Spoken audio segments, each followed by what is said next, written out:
Hello. Hello. Today we are going to chat about valuing yourself as a LMT. This is one of my very favorite topics. That's why we're kicking it off today with valuing yourself as LMT. And for years and years now, I've been really trying to convince massage therapists that they are worth more than they think they are. And value and worth comes to us in the form of self-esteem and confidence and feeling self-assured and feeling like we're doing great work with our clients and we're just confident with how we're handling our sessions, how we're handling our business, but also how much we're earning, right? Because that is part of it. Our income, and does it match the value?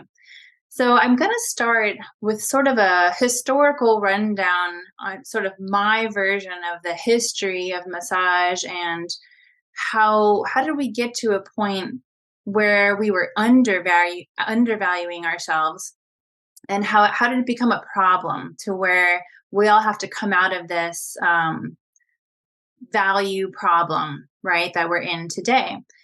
So, from what I understand, and I'm only 42 years old, I'm going to be 42 soon. So, I'm not that old, but I have been around a little while. I've been in the massage field for 20 years.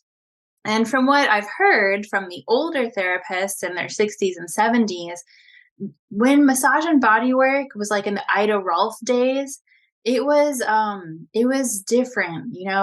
There's only a few people offering it. It wasn't as mainstream at all. It was very sort of out there, and most people didn't get body work and massage. But the practitioners that were around were very serious and knew a lot about the body and really prided themselves on getting people better through soft tissue work. Ida Rolf's whole thing was straightening people out through soft tissue work. I mean, that's just really mind blowing. And so I feel like that generation was seen as respected and at the level of a doctor almost, even though they didn't have the title of doctor, they sort of acted like it. And when you see practitioners that came off of Ida Rolf, like Eric Dalton, Till Luchow, anyone who studied directly under Ida became like a giant in the field. And they really valued their work and what they were doing because Ida Rolf really felt like she was a pioneer and like a better than a doctor in some ways, like a true healer.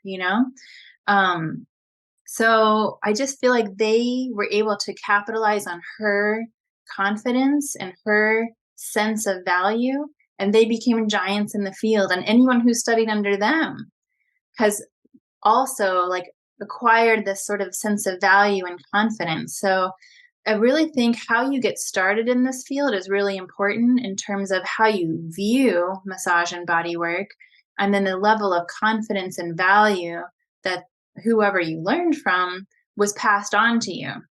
Right. Now, what happened years after that? Massage therapy wasn't even licensed, that long ago, but eventually massage therapy became a licensed profession. And eventually it started to become like this huge bubble, right? The boom of massage therapy.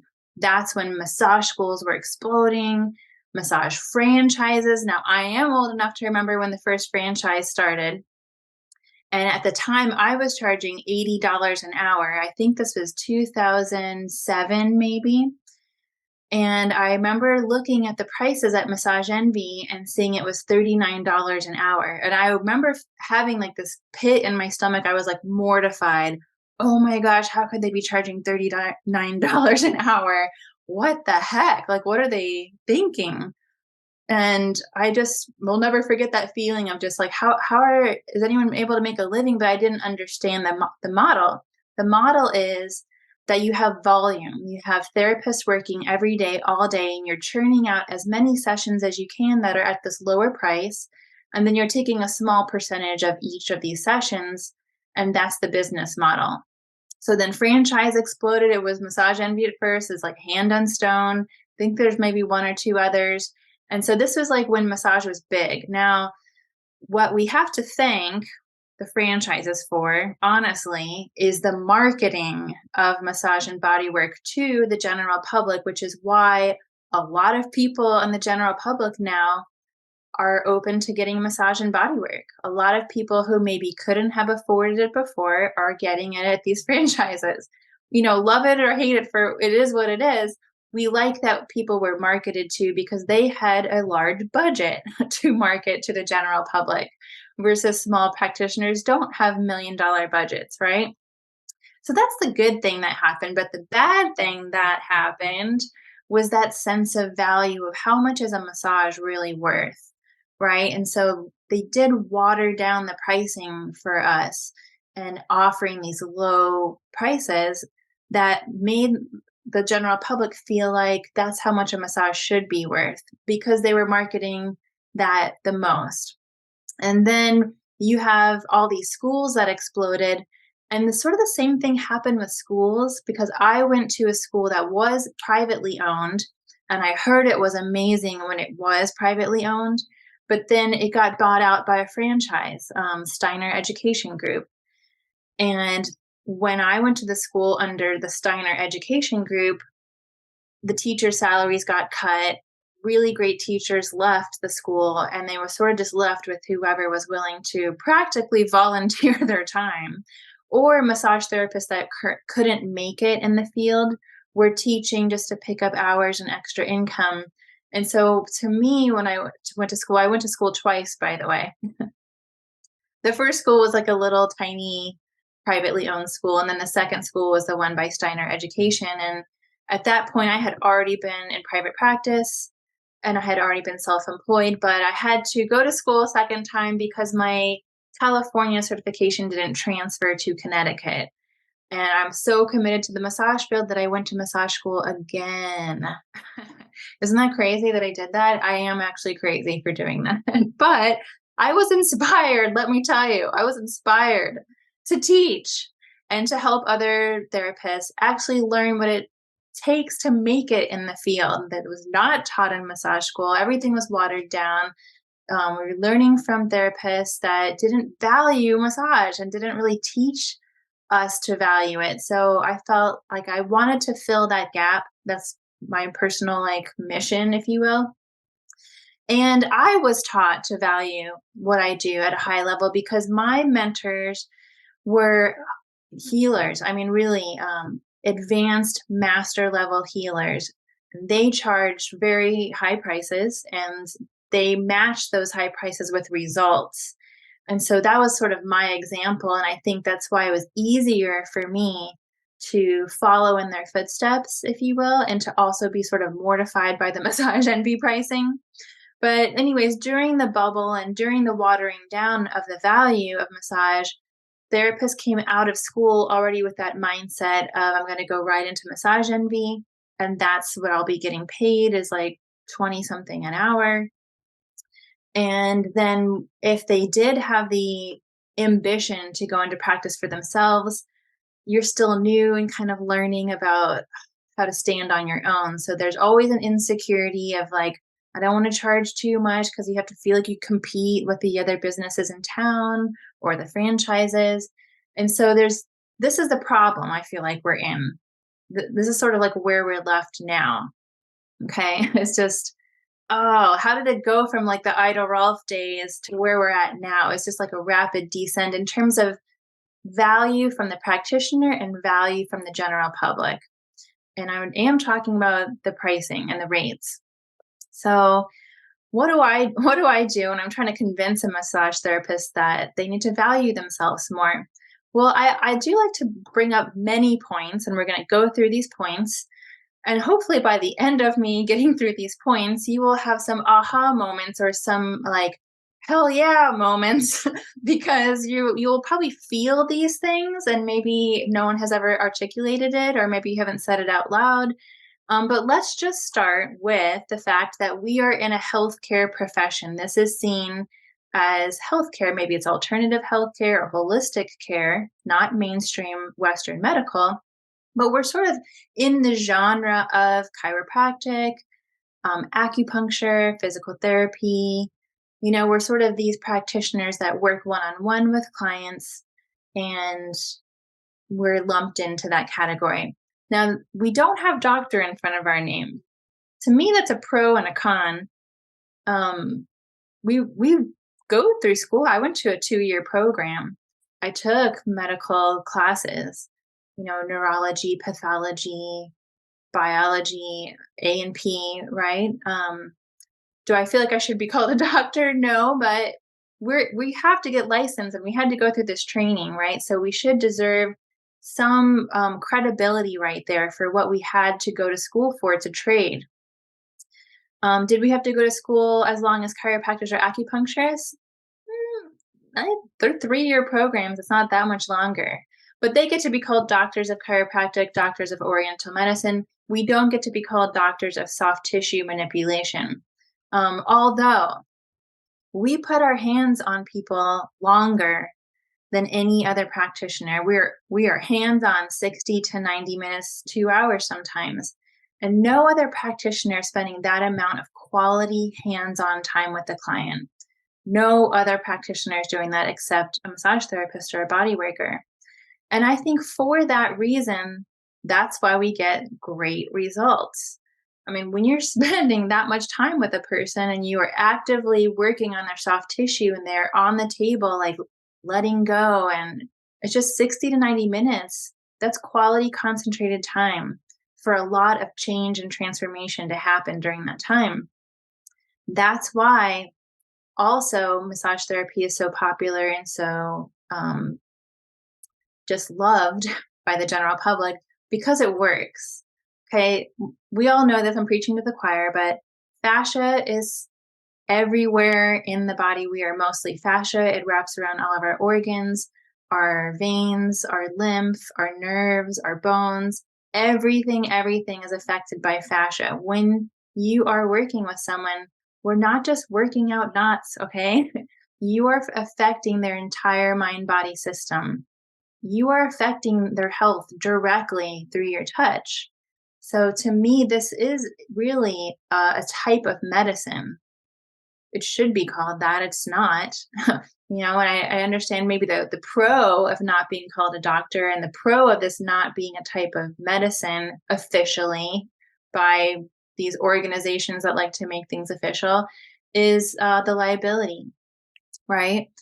Maybe we don't want the liability. Okay, so that's a pro. That's fine. Okay, I'm just telling and I know, and behind closed doors, we know the results that we're getting with clients, and people have said to massage therapists over the years, this is the best thing that I do for myself. Of all the things that I've tried, physical therapy, chiropractic, blah blah, massage therapy is giving me the best results. We've heard this like to death, right? We know.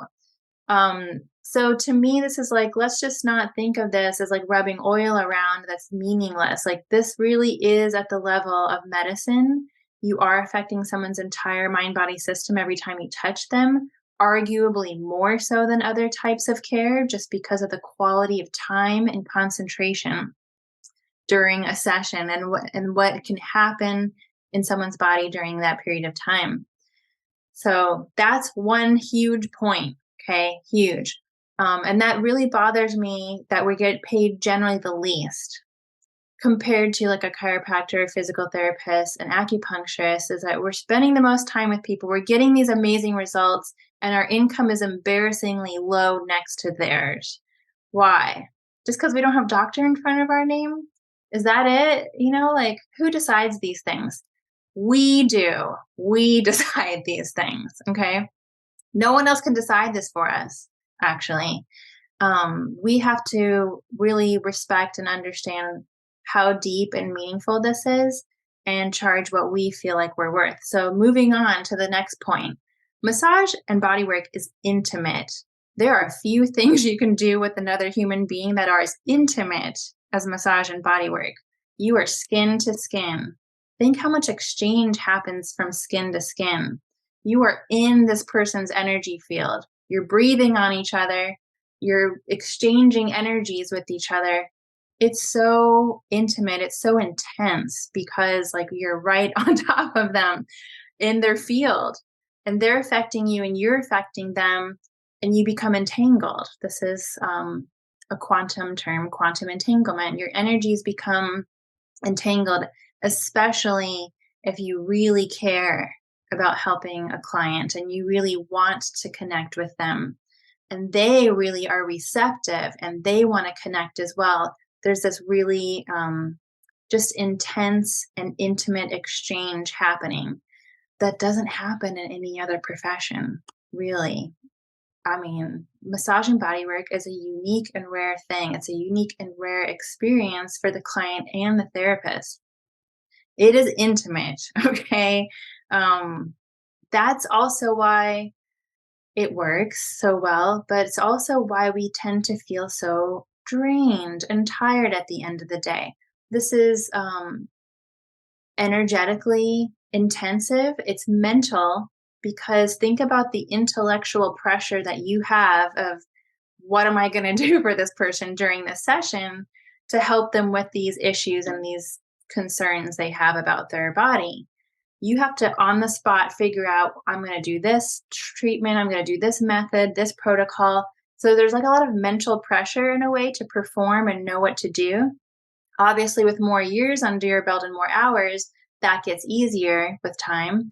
But it's mentally challenging, and then some people's personalities are like difficult to work with, and so you're kind of managing emotions.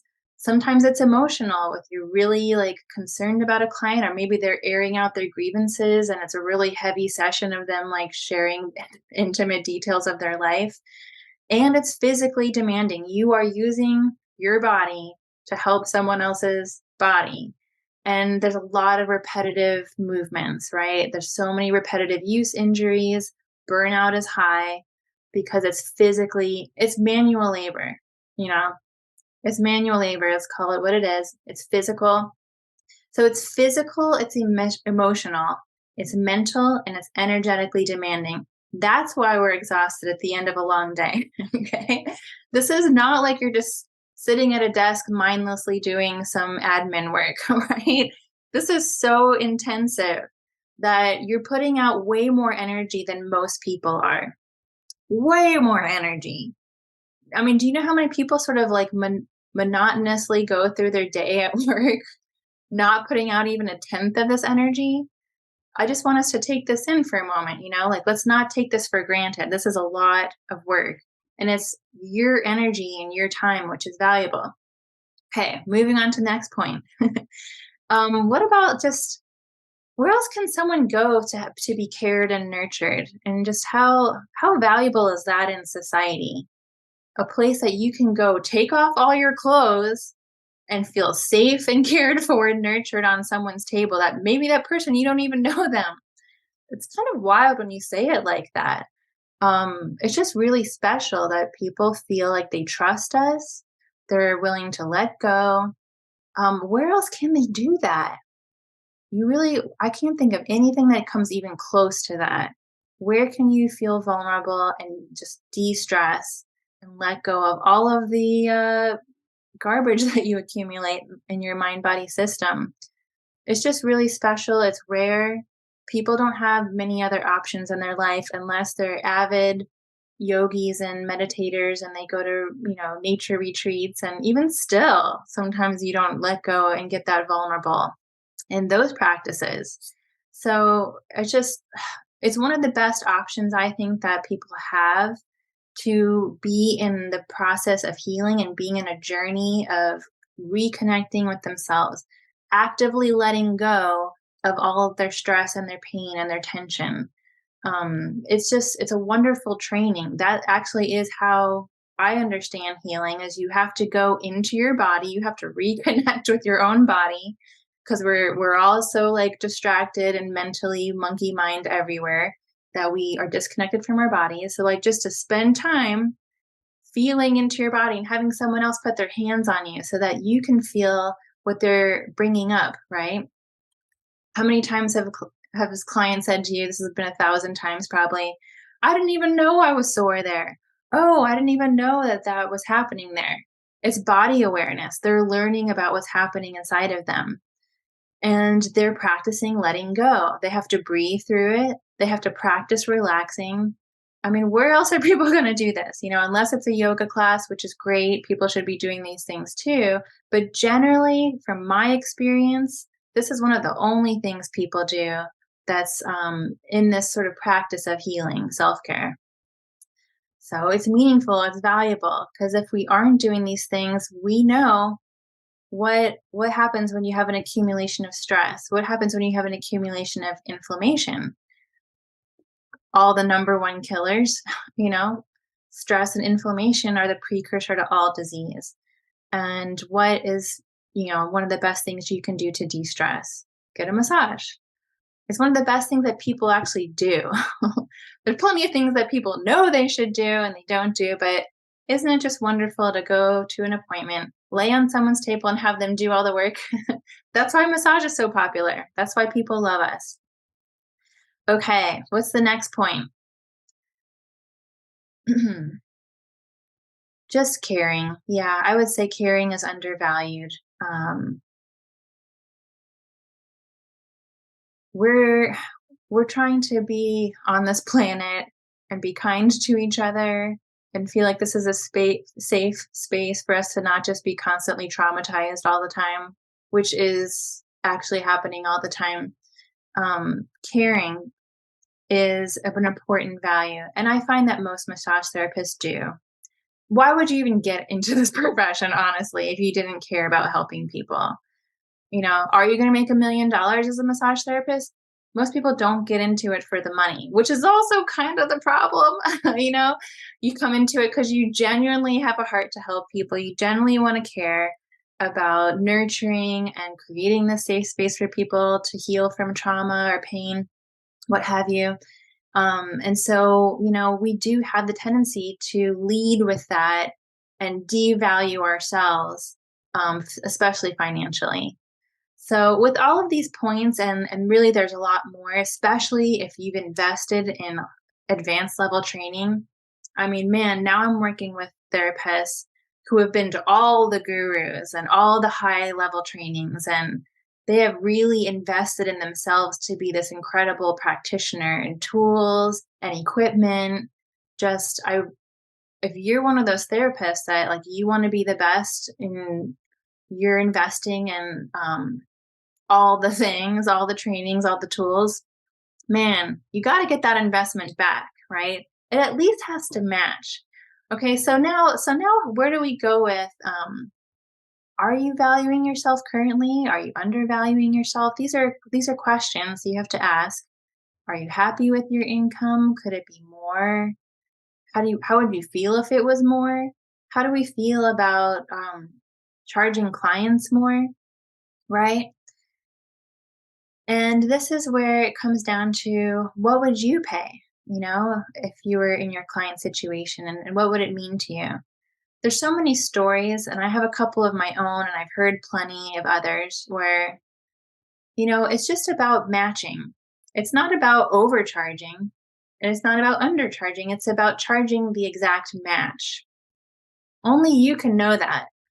Over the years, man, I have raised my rates. So, back in 2007, it was $80 an hour. Now I'm at $200 an hour. It took me 20 years to go from 80 an hour to 200. It actually probably could be more, honestly. So maybe I'm undervaluing still, which is why I still preach this, because I'm preaching it to myself as well. To me, the experience has to match it. So if I'm charging $200 an hour, what would I pay for a $200 experience? What would you pay? What does that experience look like? And what could you bring to the table to make that feel really good for the client and for you? And that's all it really is. It's that simple. We get so bogged down on just competing with everybody else on what they're charging. We get so bogged down on what the high end spas are charging. Let's talk about the high end spas for a second. They're the only ones that seems to be comfortable charging really high prices, the highest prices typically in an area. But you know why that is? It's because of overhead. It's because of marble floors and robes and steam showers.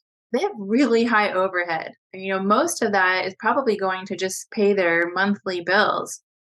Um, Now I ask myself as a client, if I'm paying 200 for an hour, do I want the practitioner to be like a high level master practitioner that's really going to bring their energy and their time and their skills to the table and it's going to be an incredible experience? Or do I want to pay for marble floors and robes and steam showers with just an okay therapist that's maybe right out of school or maybe not as confident or they're not confident enough to work on their own, so they're working at a spa? What would I rather pay? For me, I'm a connoisseur. Like, I want the best and the brightest. I want to feel what a high level experience is from the practitioner. I don't really care about the ambiance. I don't really care about the robes, you know? It's all about what a client wants, but if you're one of those high level practitioners, and I hope that you see yourself as that or are moving towards that at least, you want to think that you could charge what the high-end spas charge because you're paying the client's paying for the high level experience with you and your expertise and your skill set and your energy, right?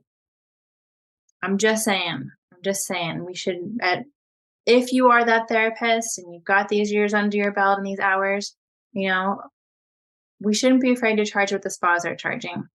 Now, can the person who works at McDonald's and is barely able to just get by in life be one of your clients paying your high prices? Probably not. When it comes to that, yes, I think there's clients and therapists that match each other, right? So there's always going to be the therapist that's right out of school, that's like new, and they're just happy to work with anybody for any amount. They'll find those clients that they're willing to pay $30 or $40 for a session. Like, it's a match, right? The confidence and the price match, and the client comes to match that. When a therapist charges $60 an hour, they're going to find that client that matches them. Therapist charges $100 an hour, they're going to find your people, right? So every time you move up in terms of your own value and your frequency, you're going to find clients that match that. And they're around as long as you live around people, you know, as long as there's people to work with, you know, you'll find that match. There's going to be someone that matches that.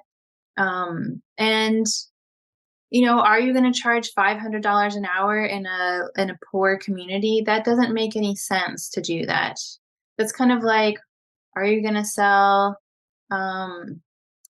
campfire wood in the middle of the Sahara Desert? Are you going to get rich doing that? No. So there's some things like you just have to understand if you want to charge high prices and have a higher end clientele, you have to go to where they are. They need to be around somewhere in your area. So that's something to consider.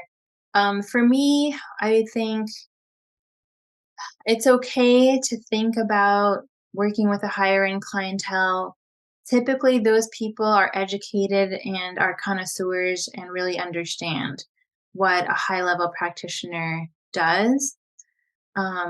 And that's why it's so nice to work with a clientele. When they work with you, they recognize, oh wow, this person is 5-star. I've tried all these other practitioners and this person really knows their stuff and they really get it. It's so nice to work with an educated client that knows that. Although Liz is on this call, she has also found a situation where the government is paying for this particular clientele that she works with. And so, do you have to work with only rich people if you're going to charge higher rates? No, you don't. There are ways out there that you can work with a different type of demographic if that's something you want to do. You can get creative if you want to charge for half-hour sessions instead of hour sessions. Anyways, it just depends on like how you want to work. And massage and bodywork is one of those professions that you can make it whatever you want to make it.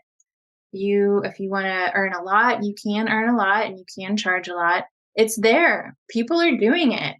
There's people out there working, with Jeff Bezos and like celebrities, you know? If you want to do this as charity and you want to bring this to the public that would never be able to afford it ever, you can do that too. It's whatever you want it to be. And that's where you have to get honest with yourself. What do I want this to be? You know, and how does my ideal lifestyle look? If you're doing this as your primary income, you really need to be at least at 100 an hour. That's my opinion. In 2023, it's 2023 with inflation.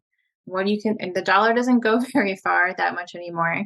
So, just as a small business, and this is your primary income, you've got to keep up with the times.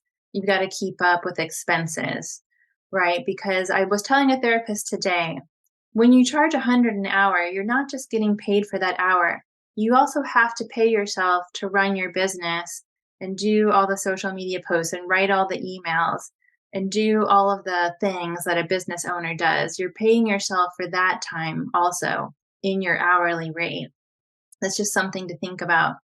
And just also consider as you take more CE hours, as you keep getting better as a practitioner. And I really admire everyone who constantly learns and is constantly in a growth mindset where you feel like there's always more to learn and you could always improve. And I really feel that's true. The value should keep matching that, however often that, whatever that looks like for you. And that's all you can do, by the way, as a service provider of your time. When it's just time that you're selling to people and your energy, all you can do is go up on your rate. To give yourself a raise to make up for those years of experience and all of that investment in training, etc. If you have other revenue streams, and this is where we'll get into in further lessons, then you don't have to rely so much on just your massage time and your massage income. Then maybe you could take some of the pressure off, right? Um, so that's something to consider in future lessons, and we'll outline that in great detail. That is pretty much the summing up of valuing yourself. I hope this was inspiring. I hope this is like in your own mind as a way to boost yourself and like what you're actually doing in the world and why it's meaningful and why it's valuable and why you're charging the rates you should be charging. And if you ever get down on yourself, you can come back to this lesson. And that's it for today. I'll see you in the next lesson.